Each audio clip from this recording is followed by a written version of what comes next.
Hello, everyone. My name is Andrew Wing, and I am a WKU MBA student, and my class is Contemporary Analytics.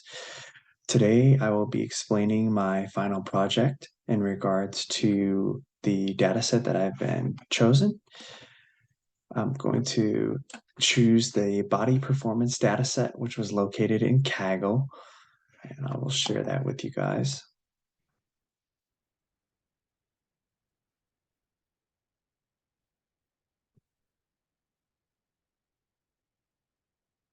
Okay. All right, so as you can see, the body performance data, the data set, this data is confirmed the grade of performance with age and some exercise performance data. The data shape, the columns, which will be consisting of age, which is 20 to 64, genders, female and male, height in centimeters, weight in kilograms, body fat percentage, diastolic blood pressure, and systolic blood pressure, both measured by minutes, grip force, sit and bend forward, sit ups, broad jump, and then they also classified the health of each person. Now, the source was rather limited. The link shows that this was Korea Sports Promotion Foundation.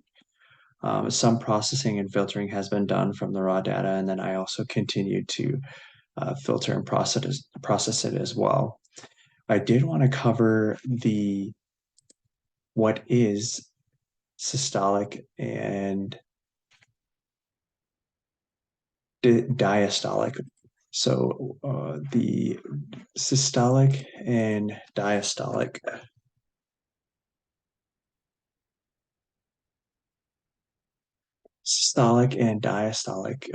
blood pressure is measured in using two numbers. The first number, which is called systolic blood pressure, measures the pressure in your arteries when your heart beats. And the second number, which is the diastolic blood pressure, measures the pressure in your arteries when your heart rests between beats. I just thought that that was something that was really important that needed to be included in on this data set. Next thing, I'm going to bring up the Word document just so I can kind of stay on what we're going to be talking about. So, business problem understanding. So, what we're going to be looking at, I'm going to try to identify the relationships between class of health. Also, we're going to be understanding the collection, going over the preparation and feature selection, which I chose, modeling the development, model evaluation, interpretation, and results communication and model employment.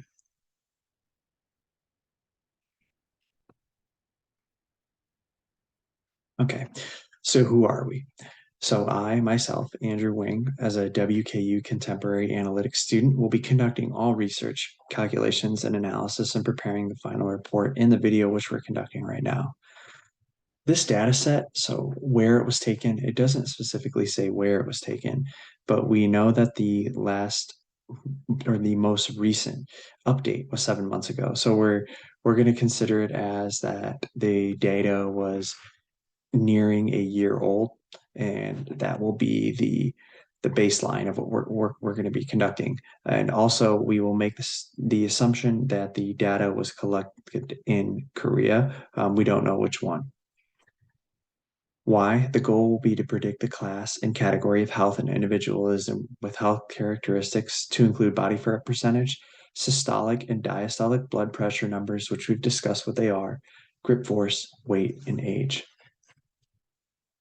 So, in order to do this, we are going to achieve this utilizing a predictive model using linear regression and cross-validation evaluation of model results. This will take place and be used for calculations, data processing, and data representation.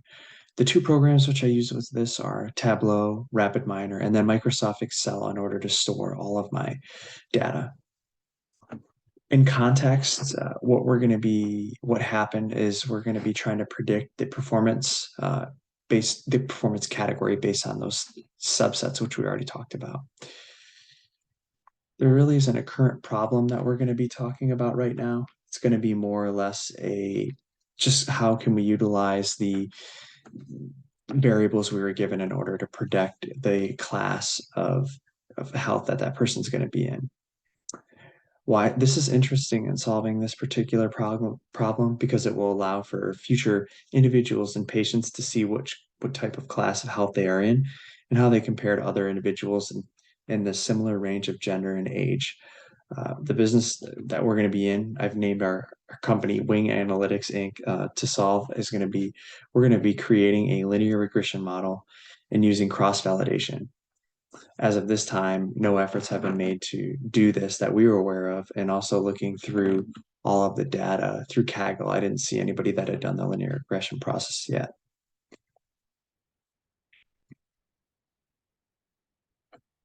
Controlling. So our timeline, the decisions will need to be made as soon as possible. The optimal timeline would be to validate and inject the new model to make it available to the public as soon as possible so that people can be more aware of these tendencies and correlations to health. Our disclaimer on this was that all treatment and courses of action going forward after viewing the data and recommendations should be approved by an individual's doctor or healthcare provider specialist. So nothing that we're going to be talking about and or coming to as a conclusion is going to be in any way superseding or in lieu of a doctor's recommendation and prescription for how to deal with anything in your health. The stakeholders are most definitely going to be just individuals, the individuals that were in this data set, which was rather large, over 13,000, was these individuals are going to be the ones that were used to harvest the data. And therefore, this type of data that we're going to be pulling will allows people who look at the data to understand it better.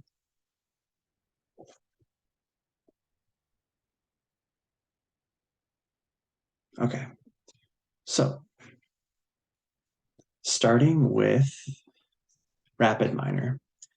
So as you can see, the body performance data, what we did was I utilized the retrieve body performance data and then selected the following attributes. As you can see, I used age, body fat percentage, class, and grip force. Those are the selected attributes that we used. We used the nominal to numerical, and we did that utilizing the attribute of class. The reason being is class was separated in A, B, C, and D, class A being the best, class D being the worst. We used dummy coding, and in the edit list, if we see here, we used class, and I used the comparison group to be comparing to alpha or A, class A. Reason being is because this is the best health group. So we tried to compare everything to the best health group and see how far the other or an individual with respects to the attributes that we chose are going to be, how far away they are from being a class A group on average. When utilizing our cross validations, you can see our number of folds were 10 and our sampling type was automatic. Moving to our results, after conducting our squared correlation and our root mean squared, let's see.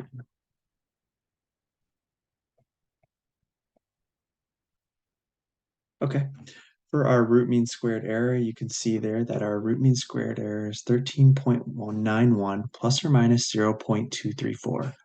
And we had a micro average of 13.193 plus or minus 0. Now, let's go in and start talking about what type of data this project used. So this project used structured data with specific options to include, which we talked about, class A, B, C, and D, and for the overall health of the individual. The gender was also categorized into male and female, and then we also sorted it. Now, as it's pulling up here, I did want to discuss that our discrete variables were gender, class, and our continuous variables were age, height, weight, body fat percentage, grip force, sit and bend, sit-ups, and broad jump. So with the modeling type we used in order to get this root mean squared error, we utilized the supervised learning. This supervised learning, it used a validation set. In RapidMiner, there are different valid methods available. We executed the cross-validation for the model, and therefore we kind of randomly split the data into subsets, and each individual single subset is then selected for validating the model, which is considered our validation data. The data subset that will be used to cross-validate the model, which we used, was it's going to be cross-validated against with class A. All right. Now, we used multiple linear regression, which is used to determine whether two or more independent variables are good predictors of the single dependent variable. And we've already discussed those attributes as well. And when we go down to model evaluation and interpretation, so we used for our regression model is the R squared, which we are looking at right now. The R squared measures the amount of variance in the dependent variable that is predicted by the independent variables. So the R squared ranges between 0 and 1, and the closer the value is to 1, the better the prediction by the regression model.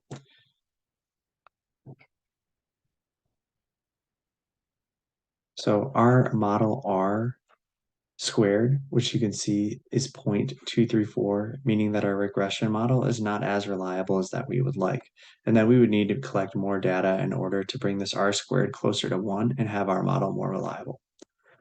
There are different ways to evaluate performance. For the body performance data problem set, we are using the root mean squared error, which will be discussed. So kind of looking here at our squared correlation.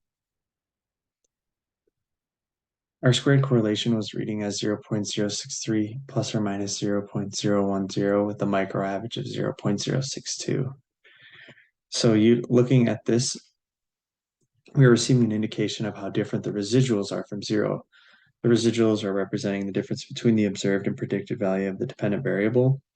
And since our value was so low, again, we're kind of looking at it as the output for this model, which how we can predict how far from class A, which is the best health of an individual based on parameters of health measured in the data set, is again what we want to get higher.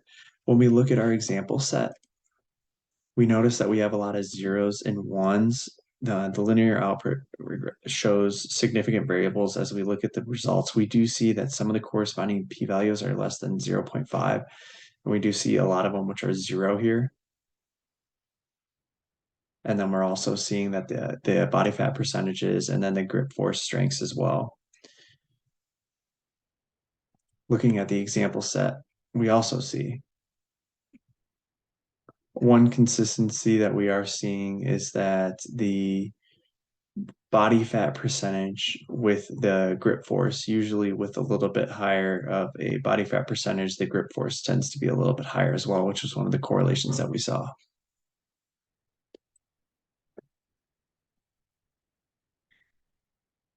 And continuing on down, our model deployment.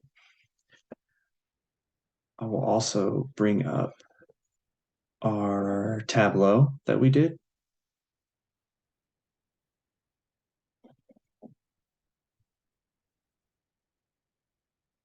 All right, so looking at our Tableau, we did a little bit of extra data, I guess you could say data calculations. By using Tableau, it really gives us the ability to see a lot of the visual representations of the data. So looking here, we do have the body performance data set. Our dimensions are class, gender, and measure names. Our measures were age, body fat percentage, broad jump, diastolic, grip force, height, sit and bend, sit-up, systolic weight, number of records, and measure values. Now, for this one, I used columns, which I used the average age, and rows, which I used the class. I also put the sum of, let's see,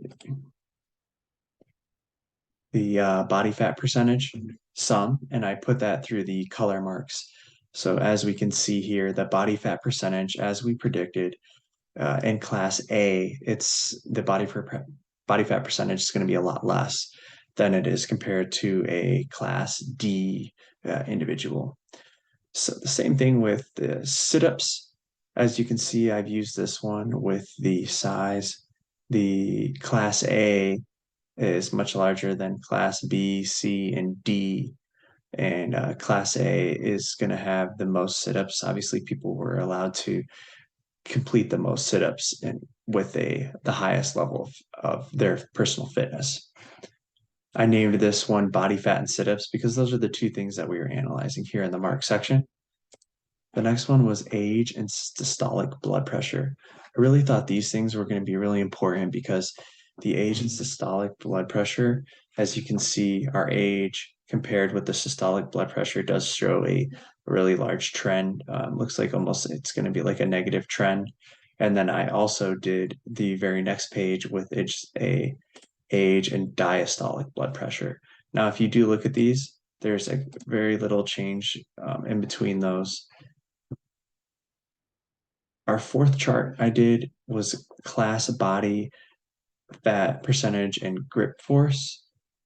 So looking at this one, I put columns, had the class, rows, I did the sum of body fat and the sum of grip force. The reason why is I just wanted to compare body fat percentage and grip force with respects to class. So as you can see, the grip force, also gender, I used with color. So we can see that our gender is going to be split with orange and then blue. And then the same thing for sum, for the weight. We also I put that as in the size as well. So for body fat percentage, as we can see here, the body fat percentage was much lower in the category A, and category Bravo or B and C and D, it went up. For the grip force as well, the grip force actually was showing that it went slightly up in between A and B and then started to decrease between C and D. And then it showed for the female gender, it just decreased from A to B to C to D. Going to the sit and bend, this chart, which is labeled sit and bend forward gender class, you can see class we have in columns, rows I have body fat and grip force, and then I used my marks as gender and some sit-ups. So we are also able to see that the sit-ups is going to be increasing as the class goes down. So class A will have the largest amount of sit-ups, slight increase in B, and then decrease in C and D. And then in the female group, it decreases from A, B, C, and D. And last but not least, the male, female, class, gender, body percentage, and sit-ups. So as you can see, with respect to the body fat percentage and sit-ups, female on the top, we did the body fat percentage. The least amount of body fat percentage for people that had sit-ups was in category A, and the least amount of sit-ups, which correlates with the sum and body fat percentage, also was in category A. Category B, C, and D, sit-ups decreased drastically. Whereas with the females, it looks like there was actually a little bit less sit-ups in the female A category, and then an increase in the B category, C category, and then decrease again in the D category. So looking at these 5 additional visual representations, we can see that the category A obviously had the most, I guess you could say, impressive physical figures when it came with sit-ups and with the grip force. Talking about our model deployment. When talking about our model deployment, I recommended against using this model to predict the health based on its specifications, but there are some facts to be discussed. The output for my model, which showed the RMSE value of 0.063 plus or minus the 0.010 micro average, it was not high enough for us in our company to feel confident in helping to predict how far from class A an individual based on parameters of health measured in the data within 0.063 of their current health score. it must be remembered too that this data was taken 7 years ago, and when looking at other data sets, when I was looking at the website, I did feel that this data set was really not complete at all. But by the time I had already started working with the data set in detail, that I wanted to continue with this data set, and obviously we can make some very general assumptions. Um, what time there was some outliers that we didn't know about, so we don't know who took the data, what time of day the data was taken, the rest cycles people had in between the testing of certain events, such as grip strength and broad jumper sit-ups. And then more importantly, there was also the additional definition of class A, B, C, and D. The classes were not thoroughly defined at all. It just defines class A as being the best of health, and then class D as being the worst, and then B, C are progressively going worse. So really, there's a lot left up to interpretation for people of what actually defines a class A or class B, C, and D as far as health. Uh,